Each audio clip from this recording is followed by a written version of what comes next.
Hello, family. Hope all is well. This is part 3 of this land grab story, and they just talking about how we overcame slavery, how we end up being some of the richest black people back in the maybe the early 1900s. So let's just listen and see what they're. This is gonna be a part 3. Here we go.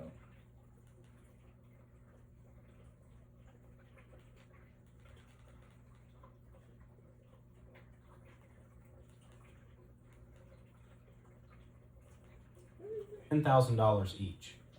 Think about what this meant. The National Negro Business League, founded by Booker T. Washington in 1900, counts over 300 chapters representing 40,000 black business owners within 5 years.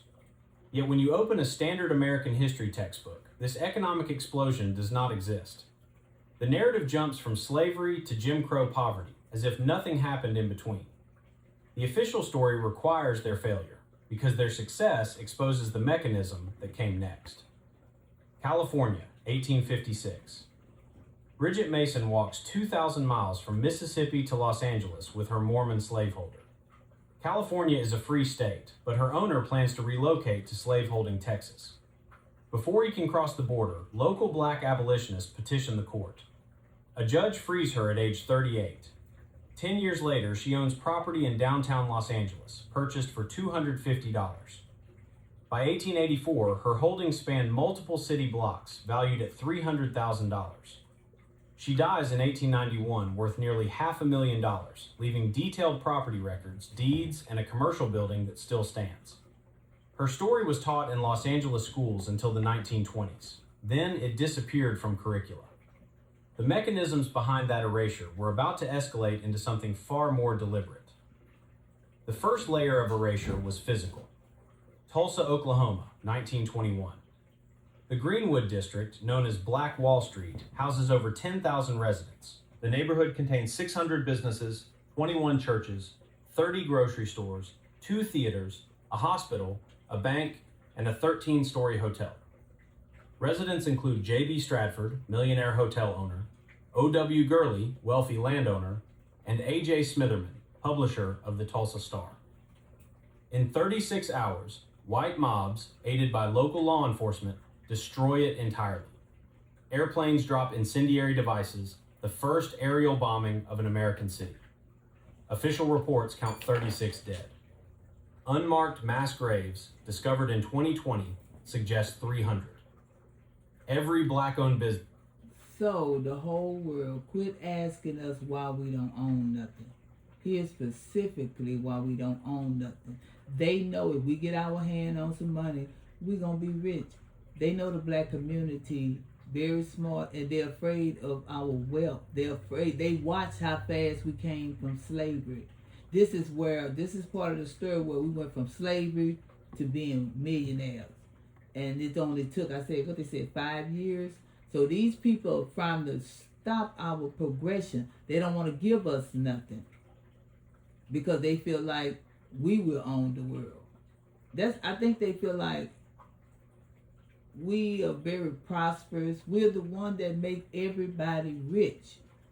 Any race, ethnicity that comes into our community they become rich. We are walking money. And they have taken advantage of that. And they have all been taught to ignore us. They feel like they don't have nothing, they don't own nothing, they ain't got no power. That's how they feel, and they want to keep us like that. And it's not just the United States, it's all these countries working together to hold the black foundation of Black America, Black American Indians, and the Black Israelites down. They have to. This is a conclusion.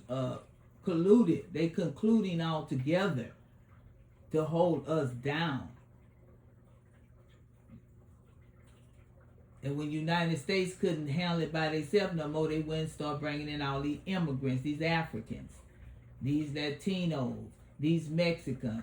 And it's the Democrats, y'all.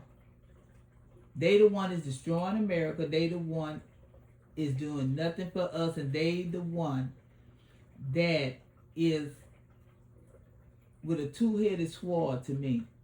They fooling the black people like, if you black, vote blue. I'm not trying to tell you how to vote. You vote how you want to vote. But please look at what these people stand for.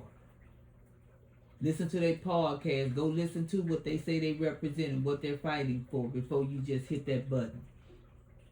And I don't care if it's Republican or Democrat. We want to know what tangibles you're going to give Foundation of Black Americans, Black American Indians, and the Israelites. Whoever sit at the table and say, hey, we'll get y'all a crime bill. We'll start some reparations going on. We'll come up with something where we can pass out checks or give out land. Tell us what y'all want and we can negotiate.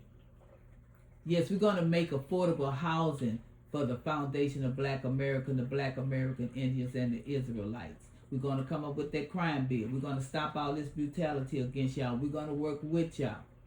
It was always just black and white. Democrats brought all these immigrants in here. And now that is their voting base. They don't need us. They don't want to. They not fight. You know why they not fighting for us? Because if they lose all the immigrants out of America, they won't ever probably run that White House again. Because the secret is out. The Democrats are not for black Americans. Period. They say the Democrats is the one that created the KKK. This allegedly. The Democrats the one let all the immigrants in America at the border. We know that. The Democrats the one that's out here fighting to keep the immigrants in the country. I hear black Americans having problems, Foundation Black Americans, Black American Indians, Israelites having problems getting jobs in LA.